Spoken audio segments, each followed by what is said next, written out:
Je m'appelle Andrés Ginesté, je suis artiste catalan de Barcelone et je vis depuis 2013 à la ville de Wuppertal en Allemagne.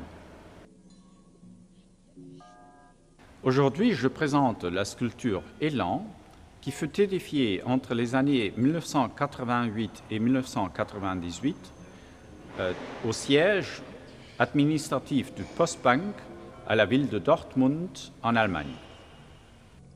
L'origine de la sculpture Élan se situe dans l'année 1986. Les premiers dessins au sujet de l'émancipation humaine de la douleur sont le résultat d'une expérience de douleur horrible. Je souffrais d'une fracture de crâne et la douleur me donnait la sensation d'avoir le crâne gonflé, bombé avec de l'air comprimé. Je transmis cette sensation physique dans mes dessins des couloirs de l'hôpital que je gonflais jusqu'à l'explosion. À la fin du dessin ne restait que les lignes horizontales, qui sont les lignes de la mort ou la paix intérieure. Pour venir à bout de mes sentiments, je dessinais un être humain enfermé dans un cube de latex qui, à force de tirer contre la paroi de gomme, parvient à se libérer et sortir de l'agonie. Ces dessins sont à l'origine de ma philosophie de l'émancipation universelle de la violence des contraintes du passé. Et c'est l'évasion de mon propre corps qui donne la naissance à la sculpture Élan. La sculpture Élan vient de la phrase du philosophe français Henri Bergson qui décrit l'élan comme un élan vital. L'élan vital est l'élan vital et créateur qui traverse la matière en se diversifiant.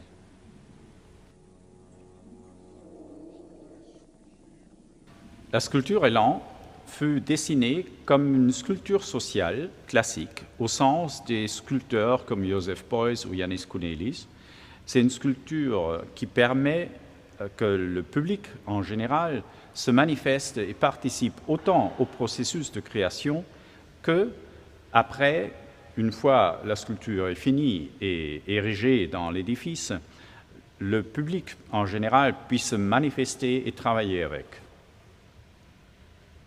Le sujet social principal de cette sculpture est le sujet de l'émancipation humaine des troubles, l'émancipation des problèmes pour permettre précisément l'avenir du futur.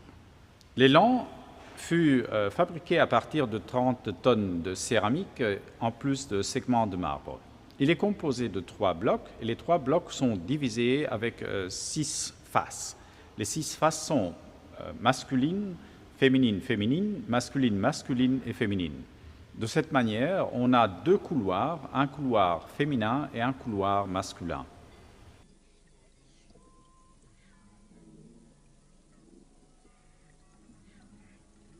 La description de l'émancipation se fait à travers un contraste, le contraste entre la massivité de la sculpture, le poids qu'on ressent rien qu'en touchant la sculpture, et le fait de nager au crawl dans le propre corps, dans les limites du corps. C'est-à-dire que c'est une action de se libérer à travers le mouvement, de se libérer de sa propre inertie et de sa propre masse.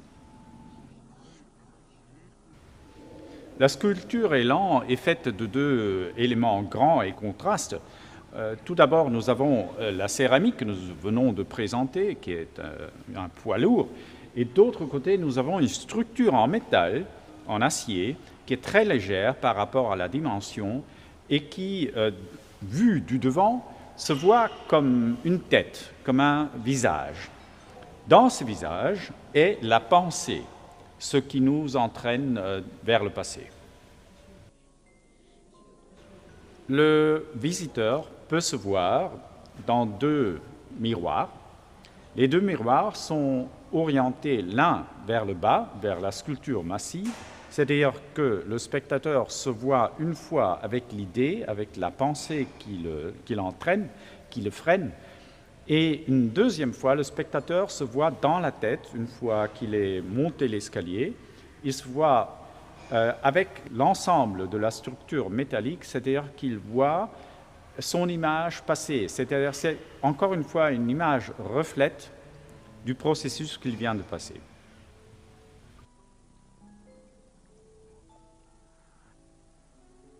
La pensée de l'émancipation est obligatoirement située sur l'axe du temps. Quand on parle d'émancipation, il y a précisément, et par nécessité, un avant et un après. Alors la sculpture est située sur un axe du temps qui va du passé jusqu'au futur. Et l'escalier est situé au futur précisément pour nous élever dans le futur. Et au moment d'arriver au sommet de l'escalier, il faut se retourner, c'est-à-dire qu'il y a un moment physique du corps de la rétrospection. Pour cette raison même, la tête de l'élan est faite avec une structure d'acier de 25 mètres de longueur qui consiste en 3 grands portails.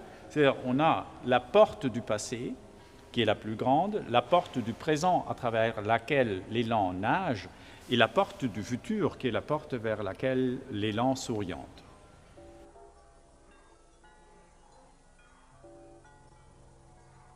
La sculpture élan contient plus de 400 mètres carrés de surface travaillée de façon artistique, avec de très nombreux détails.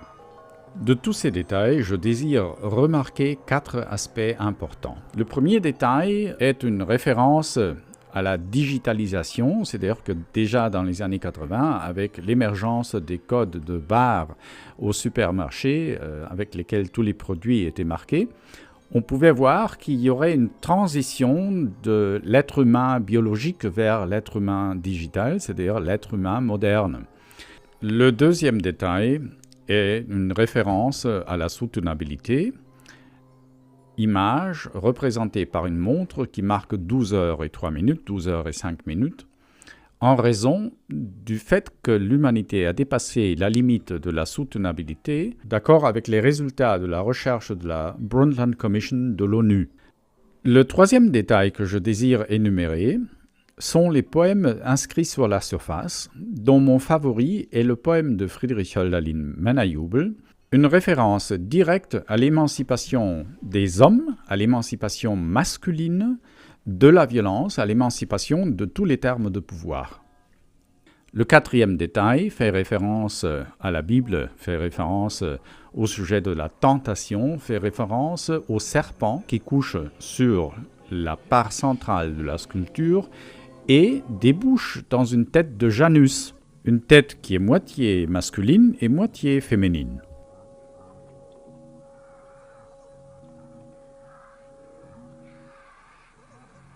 Depuis l'inauguration en 1993 jusqu'en 2019, le public en général n'eut pas d'accès à l'élan. L'immeuble changea de propriétaire et le nouveau patron loue les installations à l'université de Dortmund. J'espère que la rentrée d'étudiants amène autant de discours sociaux au sujet de la démocratie et l'émancipation humaine de tout ce qui nous arrête dans le passé, comme par exemple la violence. Je finis avec un message d'espoir. Les messages libres de l'art réveillent en nous ce qui nous rend plus humains pour sortir de la crise plus adulte alors que plus proche de la joie de l'enfance, le bonheur. Je remercie mes spectateurs pour leur patience et je vous désire une bonne journée.